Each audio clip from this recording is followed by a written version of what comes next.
নাটি নমু কর। এটা আমার বড় মেয়ে আর এটা আমার ছোট মেয়ে। তা আপনার বড় মেয়ের সাইজ যত ছোট কেন? কি গো একটু বেরিয়ে এসো তো। বাচ্চু বাচ্চু বাচ্চু বাবা ওই ছোট মেয়েটার সাইজ বড় আছে, ওটাকেই আমি বিয়ে করব। না না, আমার বড় মেয়েকে বিয়ে না দিয়ে আমি ছোট মেয়েকে বিয়ে দেবো না। তাহলে আমি বিয়ে করব না, চলো বাবা।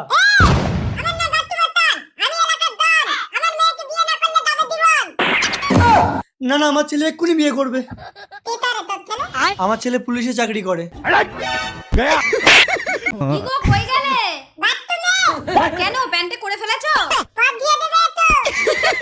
ওখানে বালতিতে জল আছে, বালতিতে নেমে ডুবে না। বাবা চলো, এই বিয়ে আমি করব না। দাঁড়াও, আমার বড় মেয়েকে বিয়ে করলে ছোট মেয়ে ফ্রি। কি একটার সাথে একটা ফ্রি? শুধু তাই না, এর সাথে আরো একটা ফ্রি আছে। তার মানে মেয়ের মার কথাই বলছে, ওটা আমার ভাগেই পড়বে। সূর্য, তুই বিয়েটা করে নে। স্বামী শোনো,